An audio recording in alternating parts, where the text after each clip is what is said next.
तो चलो माँ, आज हमने पिछली बार कल 149 उस वाले दोहे पे रुके थे। तो उसमें कहते हैं, दानी शिरोमणि कृपा निधि नाथ कहूँ सती भाव, चाहूँ तुम्हें समान सुत प्रभु सन कवन दुराव। राजा ने कहा, हे दानियों के शिरोमणि, हे कृपा निधान, हे नाथ, मैं अपने मन का सच्चा भाव कहता हूँ कि मैं आपके समान पुत्र चाहता हूँ। प्रभु से भला क्या छिपाना। तो इसके बाद चौपाई है, देखी प्रीति सुनी वचन अमोले, एव मस्तु करुणा निधि बोले। मतलब ऐसा ही हो, आप सरिस खोजो कह जाए, नृप तब नयन होब में आई।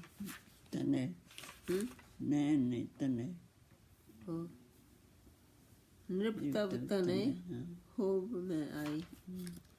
राजा की प्रीति देखकर और उनके अमूल्य वचन सुनकर करुणा निधान भगवान बोले, ऐसा ही हो हे राजन, मैं अपने समान दूसरा कहाँ जाकर खोजूं, अतः स्वयं ही आकर तुम्हारा पुत्र बोलूंगा। ऐसा उन्होंने बोला। तो इसके बाद है, शत्रु पहि बिलो की कर जोरे, देवी मागु बरु जो रुचि तोरे। जो बरुनाथ चतुर नृप मागा, सोई कृपाल मोहि अति प्रिय लागा। शत्रुपा जी को हाथ जोड़े देखकर भगवान ने कहा, हे देवी, तुम्हारी जो इच्छा हो सो वर मांग लो। शत्रुपा ने कहा, हे नाथ, चतुर राजा ने जो वर मांगा, हे कृपालु, वह मुझे बहुत ही प्रिय लगा। कि इसके बाद, प्रभु परंतु सूठी होती ढिठाई, यद्यपि भगत हित तुम्हें सुहाई। तुम ब्रह्मादि जनक जग स्वामी, ब्रह्म सकल और अंतर्यामी। परंतु हे प्रभु, बहुत ढिठाई हो रही है। यद्यपि हे भक्तों का हित करने वाले, वह ढिठाई भी आपको अच्छी ही लगती है। आप ब्रह्मा आदि के भी पिता, उत्पन्न करने वाले, जगत के स्वामी और सबके हृदय से के भीतर की जानने वाले ब्रह्म हैं। अस समुझत मन संशय होई, कहा जो प्रभु प्रवान पुण्य सोई।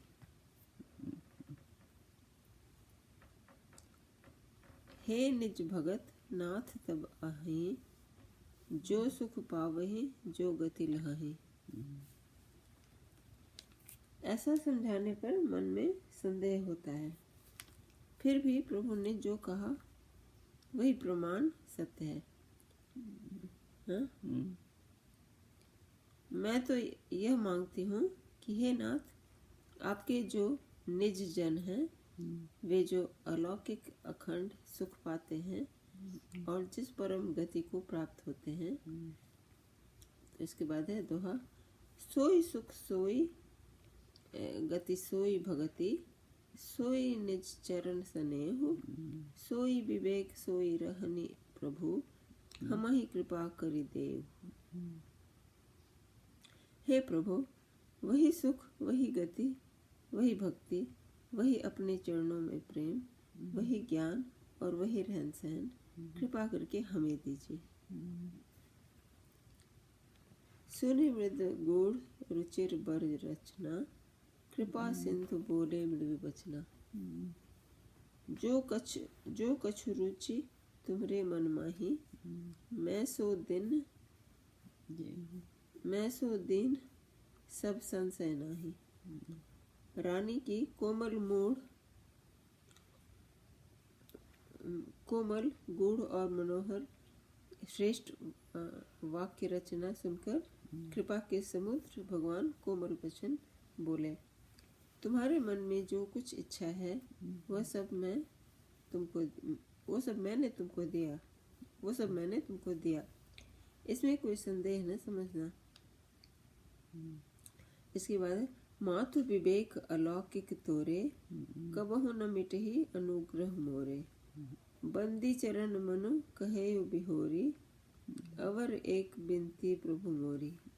हे माता, मेरी कृपा से तुम्हारा अलौकिक ज्ञान अभी नष्ट न होगा। तब मनु से भगवान के चरणों की वंदना करके फिर कहा, तब मनु ने भगवान के चरणों की वंदना करके फिर कहा, हे प्रभु, मेरी एक विनती और है। सुत विषयिक तब पदरति हो, मोहि बड़ मूढ़ कहे किनको हो। मनि बिनु फनी जिमि जल बिनु मीना, मन जीवन तिमि तुम्हीं अधीना। आपके चरणों में मेरी वैसी प्रीति हो जैसी हमार प्राण है, कि हमार प्राण मन आए जना जल के बिना मछली सब रही थे, तेना ही हमार प्राण आए के बिना।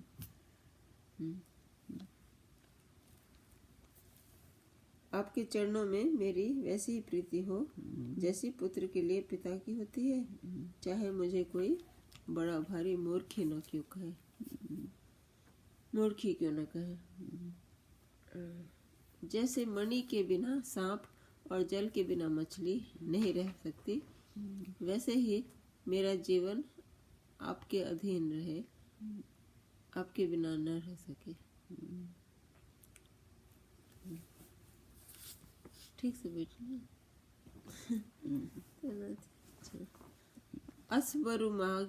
असबरु मागी चरण गही रहयो, एव मस्तु करुणा निधि बहयो।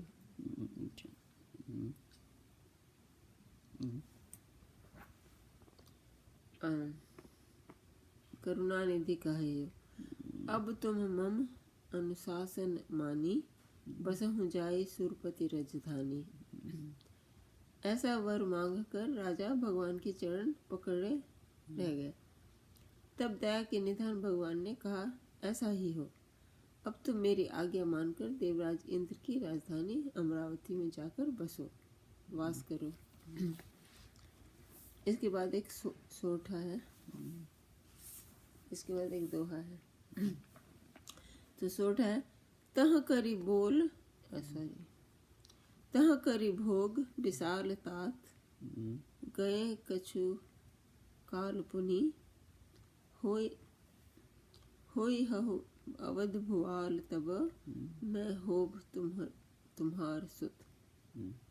हे तात, वहाँ स्वर्ग के बहुत से भोग भोग कर कुछ काल बीत जाने पर तुम अवध के राजा होगे, तब मैं तुम्हारा पुत्र होऊंगा। नींद आ ने ऊपर ध्यान दीजिए।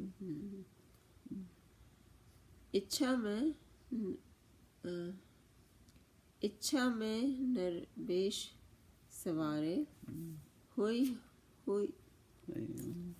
हूँ प्रगट निकेत तुम्हारे। अनसन सहित देह धरी ताता, करी हूँ चरित भगत सुखदाता। इच्छा निर्मित मनुष्य रूप सजकर मैं तुम्हारे घर प्रकट होऊंगा। हे तात, मैं अपने असंशोहित देह धारण करके भक्तों को सुख देने वाले चरित्र को, मैं अपने अंशों सहित देह धारण करके भक्तों को सुख देने वाले चरित्र करूंगा। जे सुनि सादर नर बड़ भागी, भव तरहि ममता मद त्यागी।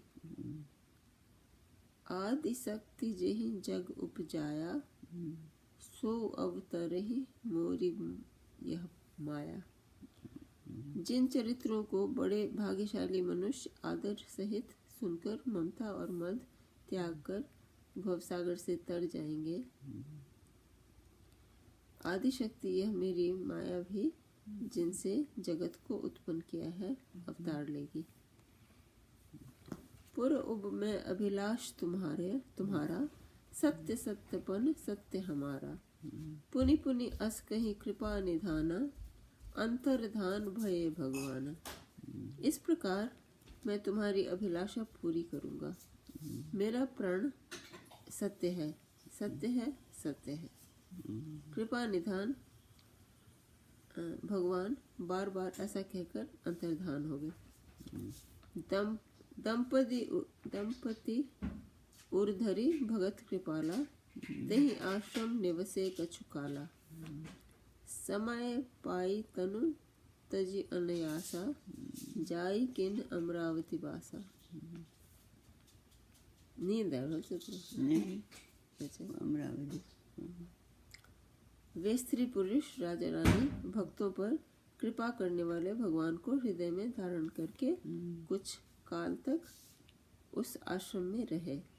फिर उन्होंने समय पाकर सहज ही बिना किसी कष्ट के शरीर छोड़कर अमरावती इंद्र की पुरी में जाकर वास किया। तो यहाँ पे मास परायण 5वां विश्राम है। तो ये दोहा है, यह इतिहास पुनीत अति उमा ही कही वृषकेतु। भरद्वाज सुनु अपर पुनि राम जन्म कर हेतु। याज्ञवल्क्य जी कहते हैं, हे भरद्वाज, इस अत्यंत पवित्र इतिहास को शिव जी ने पार्वती से कहा। अब श्री राम के अवतार लेने का दूसरा कारण सुनो। अच्छा, अभी तो कल आगे से शुरू करेंगे, ठीक है। तो ये था हमारा 152 बाद दोहा। तो अभी एक और कहानी क्या है, इसके बाद क्या है, कहते हैं कि अभी मैं इसके एक और राम जी के अवतार लेने का एक और कारण सुनो। तीसरा कारण क्या है? अब श्री राम जी के अवतार लेने का दूसरा कारण सुनो।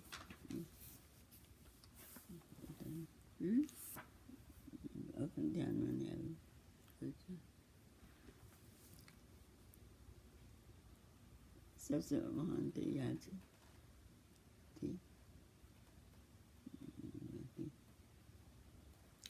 और रावण का वध दूसरा है क्या, उसका कारण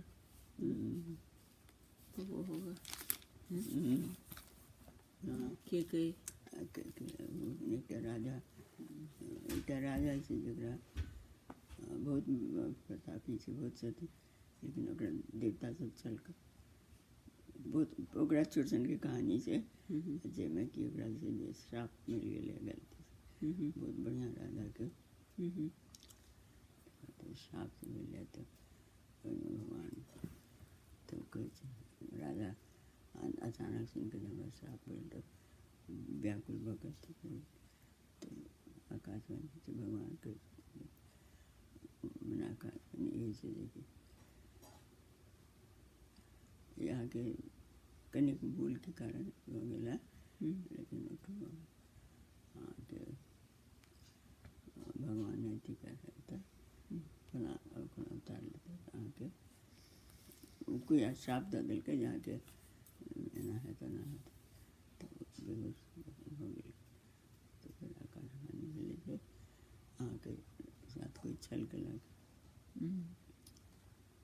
उठो आके फिर फला ना अवतार लेता है